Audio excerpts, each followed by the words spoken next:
नमस्कार। Competition exam के प्यारे प्यारे विद्यार्थियों, आशा है कि आप सभी की तैयारी बहुत अच्छी चल रही होगी। तो एक दो दिन बीच में क्लासें मिस हो गई थी। आज अपने फिर वही टॉपिक जहां से अपने ने छोड़ा था वहां से स्टार्ट करेंगे। इससे पहले बॉडी के अपने ने दो तीन सिस्टम है वो कंप्लीट कर लिए हैं, जैसे पाचन तंत्र, श्वसन तंत्र, परिसंचरण तंत्र मतलब डाइजेस्टिव सिस्टम, सर्कुलेटरी सिस्टम और रेस्पिरेटरी सिस्टम। इससे रिलेटेड अपने ने कुछ एमसीक्यू क्लासें भी कर ली है। आशा करते हैं कि आपने वो क्लासें बहुत अच्छे तरीके से लगाई होगी।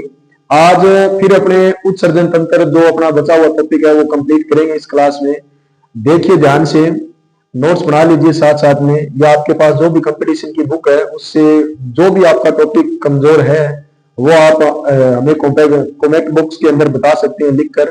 तो देखिए ध्यान से, आज अपने उत्सर्जन तंत्र का टॉपिक है वो स्टार्ट करते हैं फिर से। देखिए लास्ट टाइम अपने ये पढ़ा था नेफ्रॉन के कुछ पार्ट पढ़ लिए थे। इससे पहले अपने किडनी पढ़ ली, इसके अलावा किडनी की लोकेशन पढ़ ली, कैसे होता है वो सारा पढ़ लिया। ठीक है, आज देखो, आज अपने टॉपिक स्टार्ट करते हैं। आज अपने टॉपिक स्टार्ट करते हैं नेफ्रॉन का, कि नेफ्रॉन में गुच्छीय आसन उपकरण। ठीक है ना, नेफ्रॉन में गुच्छीय आसन उपकरण। लास्ट में अपने ने छोड़ा था क्लास, लास्ट में अपने ने टॉपिक पढ़ा था, इसको इंग्लिश में JGA एपरेटस कहा जाता है, जक्स्ट्रा ग्लोमेरुलस एपरेटस। ठीक है, देखो लास्ट में अपने ने पढ़ा था मैलपीजियन बॉडी। मैलपीजियन बॉडी क्या होती है कि बोमेन कैप्सूल प्लस ग्लोमेरुलस, इन दोनों को मिलाकर मैलपीजियन बॉडी ह्यूमन बॉडी के अंदर कहा जाता है। आज देखो ध्यान से कि ये जक्स्ट्रा ग्लोमेरुलस एपरेटस क्या होता है।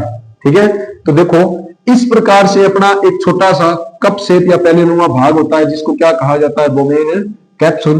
ठीक है, बोमेन कैप्सूल के नीचे ये कौन सा भाग होता है, पीसीटी। देखो ये चीज क्या होती है कि इस प्रकार से अपनी एक ट्यूब होती है जो यहां पर आकर खुलती है। देखो ध्यान से, इस प्रकार से अपनी एक ट्यूब होती है जो यहां पर आकर खुलती है और उसका नाम क्या होता है, एफरेंट आर्टरियोल। ठीक है, एफरेंट आर्टरियोल। इस प्रकार से आगे चलकर और छोटी छोटी नलिकाओं में बन जाती है और इन्हें कहा जाता है कैपिलरी या केशिका, या इस पूरे को कहा जाता है ग्लोमेरुलस। और ये आगे चलकर खुलती है। ठीक है, ये आगे चलकर खुलती है, ये आगे चलकर निर्माण करती है वसा रेक्टा का। इतनी बात समझ आ गई।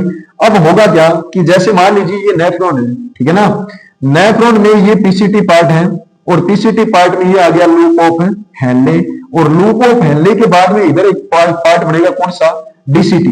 होता क्या है कि ये जो डीसीटी है ना, ये आगे चलकर यहां पर इस प्रकार से इन ये जो एफरेंट आर्टरियोल और इफरेंट आर्टरियोल है इसको चारों ओर से कवर कर लेती है इस प्रकार से नेफ्रॉन के अंदर। इतनी बात आपको क्लियर हो गई। ठीक है, देखो ध्यान से, इस प्रकार से मैं नाम इनके लिख देता हूं। ये है अपने पास एक स्ट्रक्चर जिसका नाम क्या है, बोमेन कैप्सूल। ठीक है ना, बोमेन कैप्सूल के बाद में ये पार्ट है कौन सा, पीसीटी, और इसको कहा जाता है लूप ऑफ हेनले। और लूप ऑफ हेनले के बाद में ये जो पूरा का पूरा पार्ट बना है, जो येलो कलर से अपने ने बनाया है, ये पूरा का पूरा कौन सा है, डीसीटी। मतलब यहां से लेकर इस प्रकार से, और ये आगे चलकर खुलेगी किसमें, कलेक्टिंग डक्ट में। इतनी बात आप लोगों को क्लियर हो गई। इसको कहा जाता है एफरेंट आर्टरियोल, है ना, एफरेंट आर्टरियोल।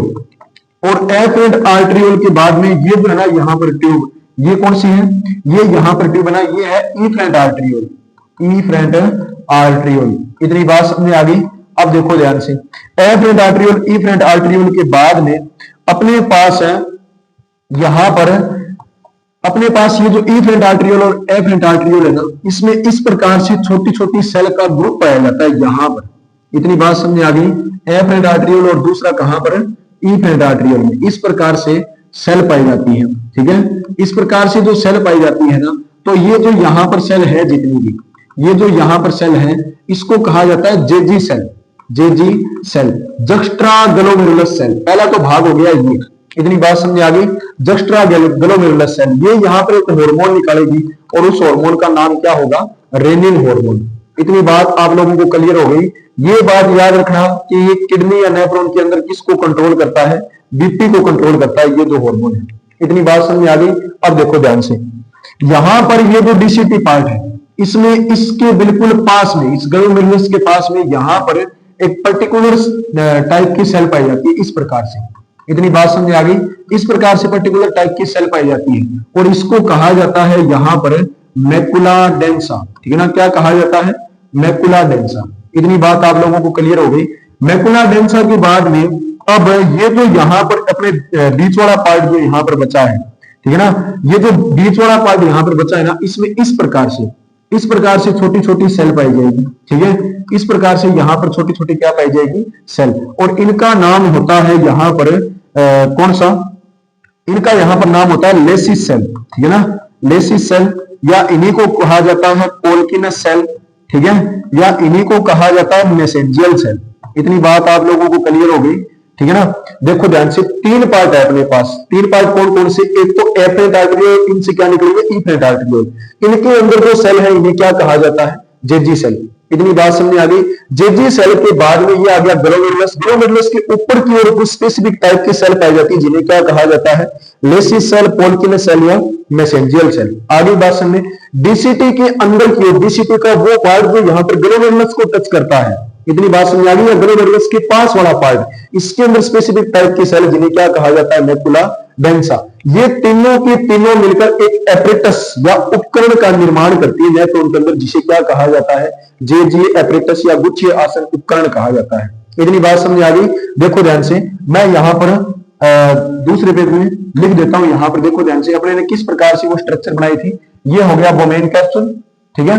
बोमेन कैप्सूल के बाद में ये पीसीटी, इसके बाद में यहाँ पर एक ट्यूब आकर खुली जिसका नाम इफरेंट एफरेंट, और इसका नाम है इफरेंट। यहाँ पर पार्ट कौन सा आ जाएगा, ग्लोमेरुलस। इतनी बात आप लोगों को क्लियर हो गई, ठीक है। इसके बाद में यहां से यहां पर एक ट्यूब आकर इसको टच करेगी और उस ट्यूब का नाम क्या होगा, डीसीटी, और यहां पर स्पेसिफिक टाइप की सेल मिलेगी, इनका नाम क्या होगा, मेसेंजियल या पोल्किनस सेल, ठीक है। अब देखो ध्यान से, ये होगी जेजी सेल। देखो इस प्रकार से यहां पर एक स्ट्रक्चर बनती है छोटी सी, मैं यहां पर नाम लिख देता हूं सभी के। इसका नाम क्या होता है, इसका नाम होता है डीसीटी, और डीसीटी के अंदर क्या मिलेगी, मैकुला डेंसा, ठीक है ना, मैकुला डेंसा। इतनी बात आप लोगों को क्लियर हो गई। इसके बाद में इसको कहा जाता है मेसेंजियल, मेसेंजियल, इसी का दूसरा नाम होता है पोल्किनस, और इसी का तीसरा नाम होता है लेसिस सेल। इतनी बात समझ आ गई। इसके बाद में ये जो यहाँ पर ये और ये जो सेल है इन ट्यूब के अंदर, इसका नाम होता है जेजी सेल।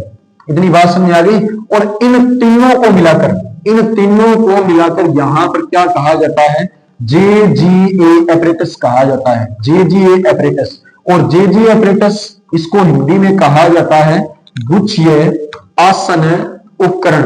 इतनी बात समझ आ गई, गुच्छीय आसन उपकरण। और ये जो यहाँ पर जेजी एपरेटस है ना, ये किसका प्रोडक्शन करता है भैया, याद रखना किसका करता है, रेनिन हार्मोन का। और रेनिन हार्मोन अपने किसको रेगुलेट करता है, बीपी को क्या करता है, रेगुलेट करता है। मतलब बीपी कम ज्यादा होने पर इसका क्या होगा, सिक्रेशन। इतनी बात आप लोगों को क्लियर हो गई, ठीक है ना। तो देखो दो क्वेश्चन यहां पर बनते हैं कि एक तो कौन कौन से पार्ट आते हैं, कौन कौन से पार्ट आते हैं जेजी एपरेटस के अंदर। तो पार्ट तो भैया एक तो कौन सा हो गया, डीसीटी, प्लस ट्यूब हो गई कौन सी, एफरेंट आर्टरियोल, और इसके बाद में दूसरी कौन सी, इफरेंट आर्टरियोल। इतनी बात समझ आ गई, एफरेंट आर्टरियोल और दूसरी कौन सी, इफरेंट आर्टरियोल। और अगर आपसे पूछ ले कि सेल कौन सी आती है, ठीक है ना, सेल कौन सी आती है, तो मैकुला डेंसा, मैसेंजर पोल्किनस या लेसिस सेल या जेजी सेल। किसका प्रोडक्शन करती है, रेनिन हार्मोन को, जो किसको रेगुलेट करता है, बीपी को। ये टॉपिक आपको क्लियर हो गया। आगे देखो इसके बाद में नेक्स्ट टॉपिक अपने पास है कि किस प्रकार से मूत्र का निर्माण होता है। एक नेफ्रॉन के अंदर किस प्रकार से कितना ब्लड आता है, उससे कितना फिल्टर होता है, और कितना अपने बॉडी के अंदर एक दिन में यूरिन फिल्टर, ब्लड फिल्टर होता है, और उससे कितना यूरिन बनता है। इतनी बात समझ आ गई।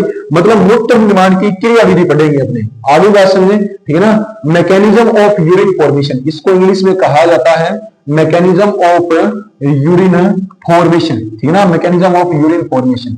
देखो ध्यान से, हिंदी में इसको कहा जाता है मूत्र निर्माण की क्रिया विधि, मूत्र निर्माण की क्रिया विधि। देखो ध्यान से किस प्रकार से ये होता है सारा सिस्टम। देखो तीन प्रोसेस होती है इनके अंदर। पहली तो कौन सी, अल्ट्रा फिल्ट्रेशन, और अल्ट्रा फिल्ट्रेशन को हिंदी में कहा जाता है परानिषंदन, ठीक है ना, परानिषंदन। इसके बाद में दूसरा होता है सिलेक्टिव रीएब्जॉर्प्शन, ठीक है ना, सिलेक्टिव रीएब्जॉर्प्शन। सिलेक्टिव रीएब्जॉर्प्शन में कौन सा, इसको हिंदी में कहा जाता है चयनात्मक पुनर्अवशोषण, ठीक है ना। क्या कहा जाता है इसको हिंदी में कहा जाता है चयनात्मक पुनर्अवशोषण, चयनात्मक पुनर्अवशोषण।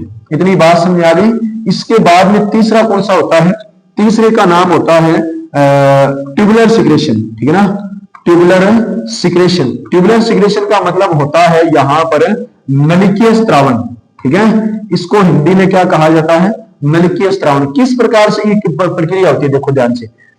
सबसे पहले प्रक्रिया होती है कौन सी, अल्ट्रा फिल्ट्रेशन, मतलब फिल्टर होगा, जो ब्लड आएगा वो फिल्टर होगा। आगे बात समझे, नेफ्रॉन के अंदर फिल्टर होने के बाद में उसके अंदर जो यूजफुल मटेरियल है उसका वापस क्या हो जाएगा, रीअब्जॉर्प्शन। रीअब्जॉर्प्शन होने के बाद में जो यूरिन बन जाएगा, यूरिन बनने के बाद में जैसे नेफ्रॉन के अंदर पीसीटी, डीसीटी, लूकोफेनले, खुद बोमेन कैप्सूल, एफ एंटार्ट्रियोल, ई एंटार्ट्रियोल, कैपिलरी, ये सारी की सारी क्या है, ट्यूब है। और ये भी कुछ ना कुछ मटेरियल का क्या करती है, सिक्रेशन करती है। इस तीनों को मिलाकर किसका फॉर्मेशन होता है, बॉडी के अंदर यूरिन का फॉर्मेशन होता है। स्टेप बाय स्टेप इसको पढ़ेंगे, उसके बाद में अपना टॉपिक कंप्लीट हो जाएगा। देखो ध्यान से, देखो पहला है, इसके अंदर मैं हेडिंग लगा देता हूं अल्ट्रा फिल्ट्रेशन, ठीक है ना। अल्ट्रा फिल्ट्रेशन, और अल्ट्रा फिल्ट्रेशन को कहा जाता है यहां पर कौन सा, परानिशंदन, ठीक है ना।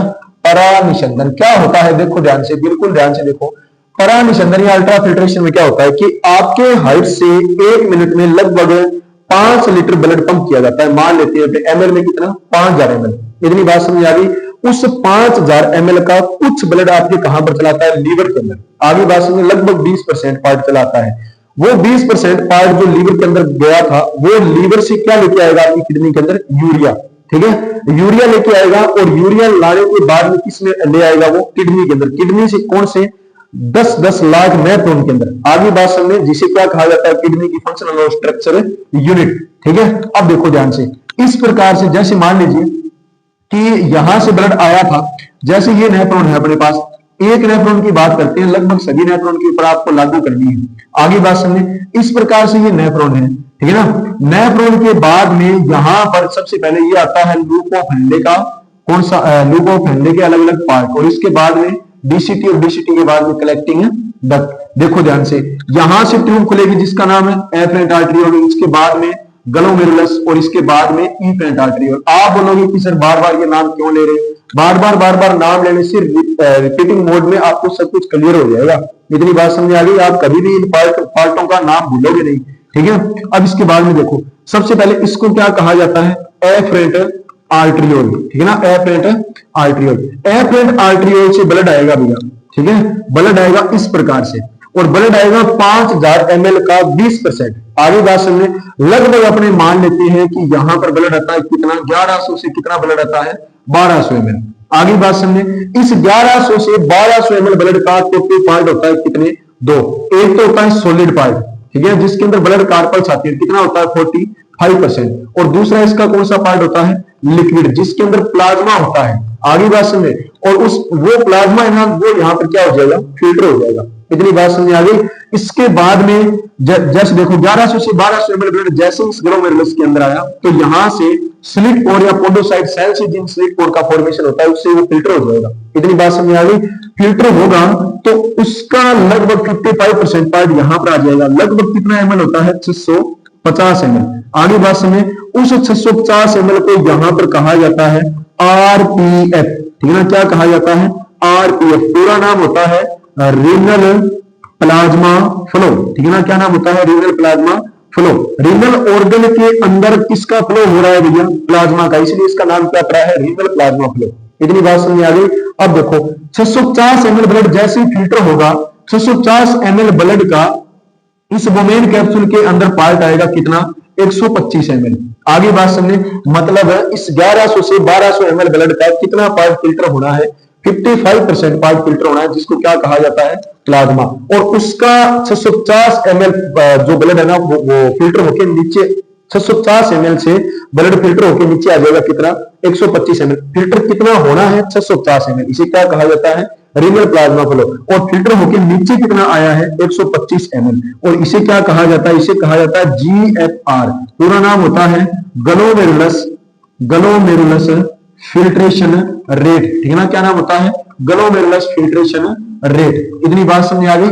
देखो ध्यान से, इस GFR 125 ml में से लगभग यूजफुल मटेरियल का क्या हो जाएगा, वापस से रीअब्जॉर्प्शन हो जाएगा। इतनी बात समझ आ गई, ठीक है ना। देखो ध्यान से, 125 ml ब्लड नीचे आ गया, मतलब आपके कौन से पार्ट में आएगा, पीसीटी में। ये पीसीटी है, इसके बाद में किस में आएगा, लूप ऑफ हेनले में, और लूप ऑफ हेनले से डिसेंडिंग लिम्ब, असेंडिंग, इसके बाद में डीसीटी, डीसीटी के बाद में कलेक्टिंग डक्ट, और कलेक्टिंग डक्ट से डक्ट ऑफ बेलिनाई, फिर रीनल पिरामिड और हाइलम और यूरिनरी ब्लैडर, यूरेथ्रा से क्या निकल जाएगा, बाहर। इतनी बात समझ आ गई।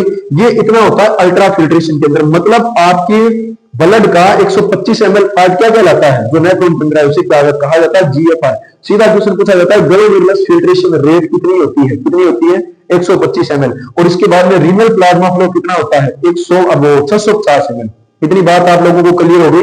आगे देखो, इसके बाद में अपने पास है कि अल्ट्रा फिल्ट्रेशन है वो कितनी मेम्ब्रेन के ऊपर डिपेंड करेगा, कितनी मेम्ब्रेन पर डिपेंड करेगा भैया। ये हो गया बोमेन कैप्सूल। बोमेन कैप्सूल के बाद में ये कौन सा पार्ट है, पीसीटी, ठीक है। अब देखो ध्यान से, कितनी मेम्ब्रेन के ऊपर डिपेंड करेगा, तो ये हो गया यहाँ पर एफरेंट आर्टरियोल, और इसके बाद में ये ग्लोमेरुलस, और इसके बाद में इससे क्या निकली है, इफरेंट आर्टरियोल। इसका नाम क्या है, एफरेंट आर्टरियोल, और इसका नाम क्या है, इफरेंट आर्टरियोल। आगे बात समझे, ये यहाँ पर पार्ट कौन सा है, ग्लोमेरुलस, ठीक है ना। ये यहाँ पर पार्ट है ग्लोमेरुलस। देखो ध्यान से, इस यहाँ पर कितनी मेम्ब्रेन पर डिपेंड करेगा, ये आर्टरियोल है और ये भी आर्टरियोल है। इस आर्टरियोल का डिवाइडेशन है ये ग्लोमेरुलस, और इसे कहा क्या जाता है, इसे कहा जाता है कैपिलरी, ठीक है ना। कैपिलरी का मतलब होता है केशिका। आगे बात सुनिए, अब देखो ध्यान से, किसी भी केशिका की, जैसे मान लीजिए ये एक केशिका का डायग्राम है। आगे बात सुनिए, ये एक किसका डायग्राम है, केशिका का, मतलब कैपिलरी का। इस कैपिलरी की ये जो आंतरिक सतह है ना, इसे कहा जाता है एंडोथीलियम। क्या कहा जाता है, एंडोथीलियम। और इसी एंडोथीलियम से अपने ब्लड का क्या होगा भैया, इसी एंडोथीलियम से अपने ब्लड का होगा फिल्ट्रेशन। इतनी बात आप लोगों को क्लियर हो गई। तो यहां पर अल्ट्रा फिल्ट्रेशन सबसे पहले जो कौन सी मेम्ब्रेन के ऊपर डिपेंड करता है, एंडोथीलियम के ऊपर, जिसे आंतरिक उपकला कहा जाता है। उसके बाद में इन दोनों के बीच का स्पेस आपको दिखाई दे रहा होगा, सभी नेफ्रॉन के अंदर होता है, इसे कहा जाता है बेसमेंट मेम्ब्रेन, ठीक है ना। कौन सी मेम्ब्रेन है, बेसमेंट मेम्ब्रेन। और बेसमेंट मेम्ब्रेन को हिंदी में कहा जाता है आधारी कला, ठीक है ना। कौन सी कला, आधारी कला। इतनी बात समझ आ गई। अब देखो इसके बाद में यहां पर बोमेन कैप्सूल की ये आंतरिक लेयर आपको दिखाई दे रही होगी। यहां पर कुछ पर्टिकुलर टाइप की सेल होती है, और इसको कहा जाता है, इस टिश्यू को कहा जाता है सिंपल स्क्वेमस एपिथेलियम, ठीक है ना। Simple squamous epithelium. आगे बात समझे, इसको हिंदी में कहा जाता है सरल सल की उपकला, ठीक है ना। कौन सी उपकला, सरल सल की उपकला। इन तीनों से देखो ध्यान से, सबसे पहले ब्लड आया, इसमें यहां से ब्लड आया, ब्लड आके सबसे पहले किसमें डाला गया, ग्लोमेरुलस में ये कहां से फिल्टर होगा, एंडोथीलियम। पहली मेम्ब्रेन कौन सी अल्ट्रा फिल्ट्रेशन में, एंडोथीलियम। आगे बात समझे, एंडोथीलियम के बाद में किस में चला जाएगा, आधारी कला में, और इसके बाद में कहां पर चला जाएगा, सिंपल स्क्वेमस एपिथेलियम। और सिंपल स्क्वेमस एपिथेलियम से ये जो ब्लड है ना, ये यहां पर फिल्टर होके क्या आ जाएगा, नीचे आ जाएगा। इतनी बात आप लोगों को समझ आ गई, मतलब यहां से इस प्रकार। तो ये जो यहां पर ब्लड फिल्टर के नीचे है ना, क्वेश्चन आता है कि ये नेफ्रॉन के अंदर फिल्ट्रेशन या अल्ट्रा फिल्ट्रेशन कितनी मेम्ब्रेन के ऊपर डिपेंड करता है, या कितनी मेम्ब्रेन से होता है, कितनी झिल्लियों से होता है, 3 से होता है। पहली कौन सी, एंडोथीलियम, दूसरी कौन सी, बेसमेंट मेम्ब्रेन, और तीसरी कौन सी, सिंपल स्क्वेमस एपिथेलियम, जिसको सरल सल की उपकला कहा जाता है। इतनी बात आप लोगों को समझ आ गई। अल्ट्रा फिल्ट्रेशन में GFR कितनी होती है, वो 125 ml, RPF कितना होता है, 650 ml। आगे बात समझे, ठीक है ना। अब इसके बाद में आगे देखो, आगे इसमें एक छोटा सा क्वेश्चन और देख लीजिए। क्वेश्चन आता है कि आपके किडनी के अंदर जो ब्लड आता है ना, उसका कौन सा भाग यहाँ पर फिल्टर होता है, तो कौन सा भाग होता है, 125/650, मतलब 1/5वां भाग है ना, वो यहाँ पर क्या हो जाता है, फिल्ट्रेट में कन्वर्ट हो जाता है, इसी से अपने यूरिन बनेगा। इतनी बात आप लोगों को समझ आ गई। आगे देखो, इसके बाद में अपने पास आगे पहला अल्ट्रा फिल्ट्रेशन क्लियर हो गया। इसके बाद में देखो, अल्ट्रा फिल्ट्रेशन के बाद में दूसरा अपने पास टॉपिक है कौन सा, ट्यूबुलर सिक्रेशन, ठीक है ना। Tubular selective reabsorption. आगे बात समझे, दूसरा कौन सा है, सिलेक्टिव रीअब्जॉर्प्शन। और सिलेक्टिव रीअब्जॉर्प्शन को यहां पर कहा जाता है, क्या कहा जाता है, चयनात्मक पुनर्अवशोषण, ठीक है ना। हिंदी में कहा जाता है चयनात्मक पुनर्अवशोषण। ये टॉपिक भैया वेरी वेरी मोस्ट इंपोर्टेंट है, और इससे कम से कम 2-3 क्वेश्चन बन सकते हैं, 2-3 क्वेश्चन बन सकते हैं। देखो ध्यान से, किस प्रकार से सिलेक्टिव रीअब्जॉर्प्शन होता है। सारे पार्ट के अंदर ध्यान से देखना है आपको। मैं दोबारा वही डायग्राम बनाऊंगा। कौन सा, ये तो हो गया अपने पास क्या, नेफ्रॉन। आगे बात समझे, नेफ्रॉन के बाद में ये यहां पर अपने पास ट्यूब हो गई, कौन सी, एफरेंट आर्टरियोल। इसके बाद में ग्लोमेरुलस, और ग्लोमेरुलस के बाद में क्या आ गई, एफरेंट आर्टरियोल। आगे बात समझे, नाम लिख देता हूं यहां पर एफरेंट आर्टरियोल, इसको कहा जाता है ग्लोमेरुलस, ठीक है। और ग्लोमेरुलस के बाद में इसको क्या कहा जाता है, एफरेंट आर्टरियोल, और इसका नाम क्या होता है, बोमेन कैप्सूल। देखो ध्यान से, इसका नाम होता है बोमेन कैप्सूल। अब देखो, बोमेन कैप्सूल के बाद में, बोमेन कैप्सूल के बाद में ये जो पार्ट है ना, ये क्या कहलाता है, पीसीटी। आगे बात समझे, पीसीटी, और पीसीटी के बाद में लूप ऑफ क्या आ जाता है, हेनले। लूप ऑफ हेनले का एक तो होता है अपर पार्ट, और दूसरा कौन सा पार्ट होता है, लवर पार्ट, ठीक है ना। ये हो गया इसका लवर पार्ट, इतनी बात समझ आ गई। इसके बाद में यहां पर अपने पास दूसरा लूप ऑफ हेनले का पार्ट आता है, ये ऊपर वाला, जिसको असेंडिंग कहा जाता है, और ये आगे खुलता है किसमें, डीसीटी में। और इसके बाद में कलेक्टिंग डक्ट, इतनी बात समझ आ गई। बहुत सारी कलेक्टिंग डक्ट आगे मिलकर किसका निर्माण करती है, डक्ट ऑफ बेनिनाई का। तो क्वेश्चन याद रखना है कि लास्ट में यूरिन कहां से बाहर निकलता है, डक्ट ऑफ बेनिनाई से बाहर निकलता है। देखो सबसे पहले देखो, पहला पार्ट कौन सा है, पीसीटी, प्रोक्सिमल कॉन्वोल्यूटेड ट्यूब, समीपस्थ कुंडलित नलिका। देखो इस पीसीटी के अंदर यहां पर कुछ पर्टिकुलर टाइप की इस प्रकार से सेल पाई जाती है, इस प्रकार से। आगे बात समझे, और इस प्रकार से जो सेल होती है ना, इसके ऊपर होती है छोटी छोटी हेयर लाइक स्ट्रक्चर, जिनको सीलिया कहा जाता है, इस प्रकार से। आगे बात समझे, मैंने आपको बताया था कि बॉडी में कहीं भी सीलिया का नाम आ जाए, कहीं भी सीलिया का नाम आ जाए, तो वो रीअब्जॉर्प्शन का क्या करते हैं, कार्य करते हैं, पुनर्अवशोषण का। आगे बात समझिए, अवशोषण का कार्य करते हैं। जैसे एक तो नेफ्रॉन के अंदर है, दूसरा स्मॉल इंटेस्टाइन के अंदर पाया जाता है, या आपकी आहार नाल के अंदर। तो वहां पर वो सरफेस एरिया को इंक्रीज कर देते हैं, बढ़ा देते हैं। और सरफेस एरिया जब इंक्रीज हो जाएगा ना, तो आंख फैल जाएगी, फैलने के कारण जो लिक्विड है वो ज्यादा आएगा, जिसके कारण सिलेक्टिव रीअब्जॉर्प्शन की क्रिया है वो आसानी से हो जाएगी, या मतलब ज्यादा से ज्यादा पदार्थों का अवशोषण होगा आपकी स्मॉल इंटेस्टाइन के अंदर। उसी प्रकार से यहां पर ये इस प्रकार से एक छोटा सा टिश्यू पाया जाता है, पर्टिकुलर टाइप की सेल, और इन्हें कहा जाता है ब्रश बोर्डर एपिथेलियम। ठीक है ना, कौन सी एपिथेलियम है, ब्रश बोर्डर एपिथेलियम। इतनी बात समझ आ गई। कोलगेट का जो बुर्श होता है ना, इस प्रकार से आपने देखा होगा, उसके ऊपर इस प्रकार से हेयर लाइक स्ट्रक्चर निकल जाते हैं या होते हैं, तो उसी प्रकार से इसकी संरचना पाई जाती है। जैसे एक सेल को बाहर निकाल के देखोगे, इस प्रकार की सेल मिलेगी आपको, और इस प्रकार की सेल में इस प्रकार से सीलिया मिलेंगे।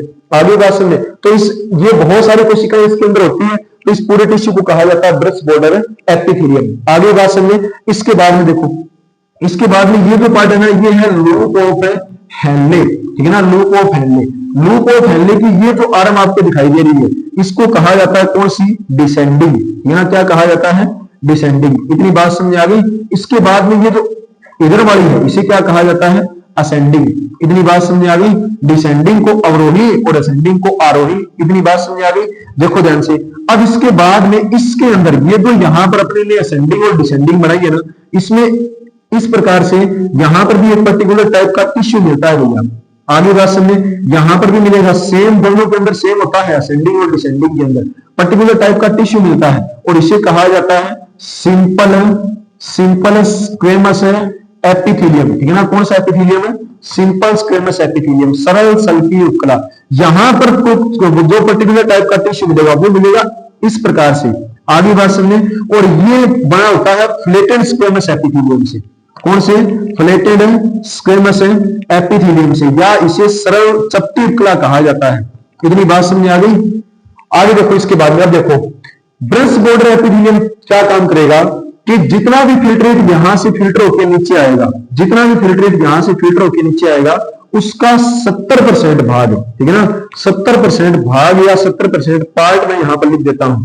आगे बात समझे, उसमें से सबसे ज्यादा किसका, ग्लूकोज, इसके अलावा यहां पर कौन से आएगा, सोडियम, इसके अलावा कौन से, पोटेशियम। इतनी बात समझ आ गई। उसका यहां पर क्या होगा, एक्टिव ट्रांसपोर्टेशन होगा, active reabsorption. Active reabsorption, active reabsorption का मतलब होता है सक्रिय पुनर्अवशोषण। सक्रिय पुनर्अवशोषण, सक्रिय पुनर्अवशोषण कहीं भी बॉडी के अंदर होता है, याद रखना। एक्टिव रीअब्जॉर्प्शन या एक्टिव ट्रांसपोर्टेशन कहीं भी बॉडी के अंदर होता है, उसके अंदर हमेशा क्या वेस्ट होती है, ऊर्जा खपत होती है भैया, मतलब एनर्जी वेस्ट होती है, ठीक है ना, एनर्जी वेस्ट होती है। और ये एनर्जी यहां पर कौन प्रोवाइड कराती है? माइटोकॉन्ड्रिया। सबसे ज्यादा इसी पार्ट के अंदर होते हैं, नेफ्रॉन के सबसे ज्यादा माइटोकॉन्ड्रिया इसी पार्ट के अंदर होते हैं। इतनी बात समझ आ गई। अब देखो, अब इसके बाद में ये जो यहाँ पर पीसीटी पार्ट है, इसके अंदर सबसे ज्यादा रीअब्जॉर्प्शन होता है इलेक्ट्रोलाइट का, ये भी याद रखना। इलेक्ट्रोलाइट का मतलब होता है आयंस, आयंस का मतलब होता है सोडियम और पोटेशियम आयन। इतनी बात समझ आ गई। इसके अलावा सबसे very very very very most important part है कि यहां पर सबसे ज्यादा पुनर्अवशोषण या रीअब्जॉर्प्शन किसका होता है? ग्लूकोज का होता है, नेफ्रॉन का एकमात्र भाग। अगर यहां पर ग्लूकोज का रीअब्जॉर्प्शन नहीं होगा ना, तो ग्लूकोज नेफ्रॉन से क्या निकल जाएगी? बाहर निकल जाएगी, मूत्र के साथ बाहर आने लग जाती है। इतनी बात आप लोगों को क्लियर हो गई, ठीक है ना। तो देखो क्वेश्चन आता है कि ब्रश बोर्डर एपिथेलियम कौन से पार्ट के अंदर होता है? पीसीटी के अंदर। इतनी बात समझ आ गई, पहला क्वेश्चन। दूसरा क्वेश्चन ये कि माइटोकॉन्ड्रिया सबसे ज्यादा कहां पर होती है? पीसीटी के अंदर। तीसरा क्वेश्चन, ऊर्जा की खपत कहां पर होती है? पीसीटी के अंदर। इसके बाद में चौथा very very most important question, glucose का रीअब्जॉर्प्शन कहां पर होता है? पीसीटी के अंदर। पांचवा क्वेश्चन, इलेक्ट्रोलाइट का सबसे ज्यादा रीअब्जॉर्प्शन कहां पर होता है? पीसीटी के अंदर। इतनी बात समझ आ गई, मतलब जितना भी फिल्ट्रेट आएगा उसका 70% भाग कहां पर रीअब्जॉर्प्शन कर लिया जाएगा? उसका इस पीसीटी के अंदर कर लिया जाएगा। इतनी बात समझ आ गई। अब देखो डिसेंडिंग लिंक, एक question very very most important है, ठीक है, एक question very very most important है, इधर डिसेंडिंग है, उधर क्या है? असेंडिंग। इतनी बात समझ आ गई। तो इस डिसेंडिंग ये प्रीमिएबल और इनप्रीमिएबल दोनों होती है। आगे बात समझे, प्रीमिएबल और दूसरी कौन सी? इनप्रीमिएबल, ठीक है। मैं इसको यहां से रब कर देता हूं, थोड़ा सा देखो ध्यान से। ये है, ये इतना आप लोगों को क्लियर हो गया होगा। देखो यहां पर ये ब्रश बॉर्डर एपिथेलियम लिख लेना भैया, ठीक है। अब देखो ध्यान से, ये जो ब्रश बॉर्डर एपिथेलियम है, यहां पर इस प्रकार से ये जो होता है ना, ये प्रीमिएबल होती है। प्रीमिएबल मतलब पारगम्य, प्रीमिएबल का मतलब क्या होता है? पारगम्य। और ये जो लिंब है ना, ये यहां पर पारगम्य होती है किसके लिए? जल के लिए। जल का मतलब वाटर के लिए। इतनी बात समझ आ गई क्या? और किसके लिए इनप्रीमिएबल होती है? इनप्रीमिएबल। इनप्रीमिएबल मतलब अपारगम्य। आगे बात समझे, अपारगम्य किसके लिए होती है? देखो ध्यान से, अपारगम्य होती है ये आयंस के लिए, ठीक है। आयंस जैसे सोडियम हो गया, पोटेशियम हो गया। इतनी बात समझ आ गई। अब इसके बाद में देखो असेंडिंग लिंक, यहां पर फ्रेक्वेंस स्क्वेमस एपिथेलियम है ना, ये जो यहां तक का पार्ट है, यहां तक का पार्ट है, यहां पर कोई भी रीअब्जॉर्प्शन नहीं होता है। अब इसके बाद में देखो असेंडिंग लिंक, असेंडिंग लिंक है ना, ये यहां पर उल्टा हो जाएगा डिसेंडिंग का। वो किसके लिए? प्रीमिएबल थी, वाटर के लिए। तो ये किसके लिए प्रीमिएबल या पारगम्य हो जाएगी? ये हो जाएगी सोडियम पोटेशियम आयन के लिए। आगे क्या बात समझे, मतलब कहने की बात क्या है? इलेक्ट्रोलाइट आयंस के लिए। इतनी बात समझ आ गई। और किसके लिए इनप्रीमिएबल हो जाएगी, मतलब अपारगम्य हो जाएगी? ये हो जाएगी वाटर के लिए। इतनी बात आप लोगों को क्लियर हो गई, इनप्रीमिएबल। इतनी बात समझ आ गई। क्वेश्चन आता है लूको फैलने का कौन सा भाग जल के लिए पारगम्य होता है? तो कौन सा होता है? Descending link. और लूको फैलने का कौन सा भाग इलेक्ट्रोलाइट के लिए पारगम्य होता है? कौन सा? Ascending link. आगे बात समझे, कहां पर पुनर्अवशोषण नहीं होता है? लूको फैलने के लोअर पार्ट में प्लेटेड स्क्वेमस एपिथेलियम पाया जाता है। अब देखो पीसीटी के अंदर इनका तो हो गया एक्टिव रीअब्जॉर्प्शन। याद रखना क्लोराइड आयन जो है ना, क्लोराइड आयन जो है ना, वो यहां पर इनका होगा इनएक्टिव ट्रांसपोर्टेशन या इनएक्टिव रीअब्जॉर्प्शन, मतलब अक्रिय, अक्रिय या अक्रिय। यहां पर क्लोराइड आयनों के अंदर कोई भी energy waste, no energy waste, ठीक है ना, नो एनर्जी वेस्ट, कोई भी एनर्जी वेस्ट नहीं होती। इतनी बात समझ आ गई। आगे देखो इसके बाद का पार्ट कौन सा है? डीसीटी। डीसीटी में यहां पर सबसे ज्यादा रीअब्जॉर्प्शन किसका? वाटर का रीअब्जॉर्प्शन। इसके अलावा यहां पर इलेक्ट्रोलाइट का भी होता है, ठीक है ना, इलेक्ट्रोलाइट का भी होता है। दो हार्मोन बनते हैं, मैं आगे आपको कराऊंगा, एक तो एडीएच और दूसरा कौन सा? एल्डोस्टेरोन। वो दोनों के दोनों कहां पर काम करती है? डीसीटी के ऊपर। डीसीटी के ऊपर काम करने पर इसकी पारगम्यता को बढ़ा देते हैं। इतनी बात समझ आ गई। जिससे यूरिन की क्वांटिटी है वो सांद्र या तनु या कंसंट्रेशन या डायल्यूट फॉर्म में बाहर आता है। इतनी बात समझ आ गई। इसके अलावा आपके ये यहां पर डक्ट कौन सी है? Collecting duct. याद रखना कौन सी डक्ट है? Collecting duct. इसके अंदर भी जल की पारगम्यता को बढ़ा देती है, जिससे जल का रीअब्जॉर्प्शन हो सकता है। और लास्ट पार्ट कौन सा होता है? Duct of Bellini. और डक्ट ऑफ बेलिनाई में भैया याद रखना very very most important part है कि यहां पर किसका रीअब्जॉर्प्शन होता है? यूरिया का। तो अब आप बोलोगे कि सर यूरिया को तो बाहर निकालना है, यूरिया का रीअब्जॉर्प्शन करवाना पड़ेगा भैया, आयनिक बैलेंस के लिए करवाना पड़ेगा। आगे बात समझे, ये जो इन्फ्लुएंट आर्टेरियल आपको यहां पर दिखाई दे रही है, ये आगे चलकर वासा रेक्टा का फॉर्मेशन करेगी, जो लूको फैलने के सबसे ज्यादा चारों ओर पाई जाती है। इसके अंदर आयनिक बैलेंस के लिए या फिल्ट्रेट के अंदर आयनिक बैलेंस के लिए या ब्लड के अंदर आयनिक बैलेंस के लिए आपकी बॉडी जो है ना डक्टोबेलिनाई वो कुछ एक हद तक यूरिया का क्या करवा लेती है, रीअब्जॉर्प्शन करवा लेती है। तो डीसीटी वाटर के लिए आगे बात में सबसे ज्यादा रीअब्जॉर्प्शन करती है वाटर का एडीएच और एल्डोस्टेरोन की प्रेजेंस में, इलेक्ट्रोलाइट का भी करती है एडीएच और एल्डोस्टेरोन की प्रेजेंस में, कलेक्टिंग डक्ट वाटर का रीअब्जॉर्प्शन करती है, डक्टोबेलिनाई यूरिया का करती है। असेंडिंग लिम्ब है वो यहाँ पर पारगम्य होती है किसके लिए, सोडियम पोटेशियम के लिए, किसके लिए है पारगम्य, वाटर के लिए। यहाँ पर जो नीचे वाला पार्ट है इस असेंडिंग और डिसेंडिंग लिम्ब का वो किसी के लिए पारगम्य नहीं होता है। उसके अंदर कौन सा टिश्यू पाया जाता है, फ्लेटेड है स्क्वेमस एपिथेलियम। डिसेंडिंग जो लिम्ब होता है वो किसके लिए प्रीमिएबल होता है, वाटर के लिए, किसके लिए, इनप्रीमिएबल आयंस के लिए। पीसीटी के अंदर सबसे ज्यादा 70% होता है ग्लूकोज का रीअब्जॉर्प्शन यहाँ पर एक्टिव ट्रांसपोर्टेशन मेथड से, सोडियम का रीअब्जॉर्प्शन एक्टिव ट्रांसपोर्टेशन मेथड से, उसके बाद में क्लोराइड का इनएक्टिव ट्रांसपोर्टेशन मेथड से। इस प्रकार से क्या होता है, सिलेक्टिव रीअब्जॉर्प्शन होता है। इतनी बात समझ आ गई। आगे देखो इसके बाद में तीसरा टॉपिक है अपने पास ट्यूबुलर सिक्रेशन, ठीक है ना।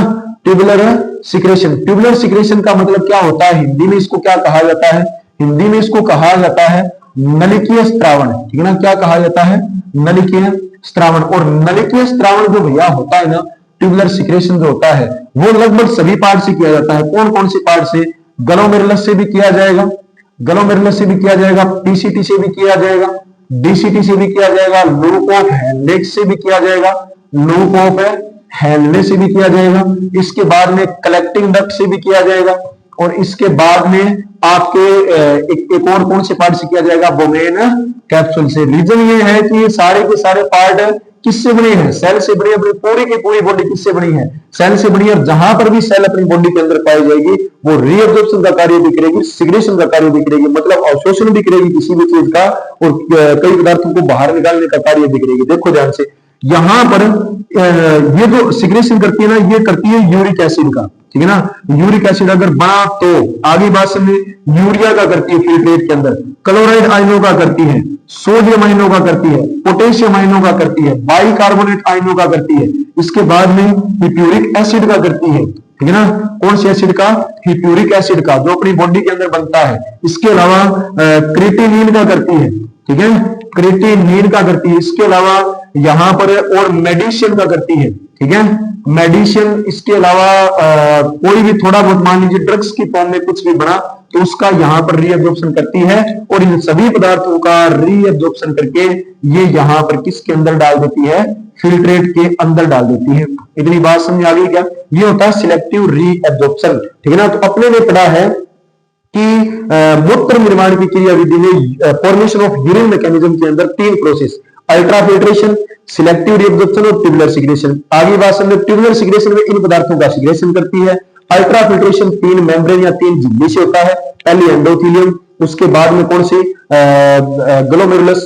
ग्लोमेरुलस के एंडोथेलियम, बेसमेंट मेम्ब्रेन, और उसके बाद में सिंपल स्क्वेमस एपिथेलियम, किसकी, बोमेन कैप्सूल की। सिलेक्टिव रीअब्जॉर्प्शन में ग्लूकोज का रीअब्जॉर्प्शन कहां पर, टीसीटी के अंदर। लूप ऑफ हेनले का कौन सा पार्ट वाटर के लिए प्रीमिएबल होता है, descending limb. Loop of Henle का कौन सा पार्ट इलेक्ट्रोलाइट के लिए प्रीमिएबल होता है, असेंडिंग लिम्ब। इसके बाद में लूप ऑफ हेनले का कौन सा पार्ट एडीएच और एल्डोस्टेरोन हार्मोन की प्रेजेंस में वाटर और इलेक्ट्रोलाइट का रीअब्जॉर्प्शन करवाता है, डीसीटी। इसके बाद में कलेक्टिंग डक्ट के अंदर भी किसका रीअब्जॉर्प्शन होता है, वाटर का। और नेफ्रॉन का कौन सा पार्ट है, वो यूरिया का रीअब्जॉर्प्शन कराता है, तो वो कौन करवाता है, डक्ट ऑफ बेलिनाई। इतनी बात समझ आ गई। ये अपना एक टॉपिक है वो एक्सक्रीटरी सिस्टम का और कंप्लीट हो गया है। इसके बाद में ये सेकंड लास्ट लेक्चर है, इसके बाद में एक्सक्रीटरी सिस्टम पूरा हो जाएगा, ठीक है। तब तक पढ़ते रहिए, धन्यवाद, और नोट्स बनाते रहिए।